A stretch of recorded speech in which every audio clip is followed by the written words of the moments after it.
রাজধানীর বিভিন্ন এলাকায় গ্যাসের সংকট এখনো কমেনি। গ্যাসের চাপ সিএনজি স্টেশনে কিছুটা বাড়লেও আজও বন্ধ রয়েছে বেশ কয়েকটি সিএনজি স্টেশন। অনেক বাসাবাড়িতেও গ্যাসের চাপ বেশি না থাকায় রান্না নিয়ে নগরবাসীর ভোগান্তি কমেনি।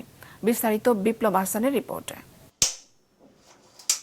মোহাম্মদপুর নূরজাহান রোডের বাসিন্দা কানিস ফাতিমা রান্নাবান্নার দুর্ভোগের কথা বলতে গিয়ে হতাশার সুরে বলেন, ১ বছর ধরে এই বাসায় থাকছেন তিনি, কিন্তু মাত্র একদিন তিনি গ্যাসের চুলায় রান্না করতে পেরেছেন। আমি ১ বছরের মধ্যে আমি একদিন সকালবেলা, তাও আমি খুব আর্লি মর্নিং ঘুম থেকে উঠছিলাম, তখন আমি আসলে একদিনই ভাত রান্না করতে পারছি। ওই এলাকারই আরেক বাসিন্দা জানান, বৈদ্যুতিক চুলায় তাদের ভরসা। ২৪ ঘন্টায় কখনো কখনো গ্যাস মিলে ১ থেকে ১.৫ ঘন্টা, তাও আবার রাত ৩টা থেকে ৫টার মধ্যে। এই মাস দুয়েক যাবো টোটালি ডেড। একদম মাঝখানে বললো যে পানি ঢুকছে, পানি ঢুকার পরে পানি ওয়াশ করা হলো, ৪ দিন ৫ দিন ছিল, তারপরে এখন আবার যে সেই। শুধু বাসাবাড়িতেই নয়, এই অবস্থা সিএনজি স্টেশনগুলোতেও। ঘন্টার পর ঘন্টা দাঁড়িয়ে থেকেও মিলছে না গ্যাস, পেলেও তা মাত্র ২০০ থেকে ২৫০ টাকার। তবে গ্যাসের চাপ কিছুটা বেড়েছে।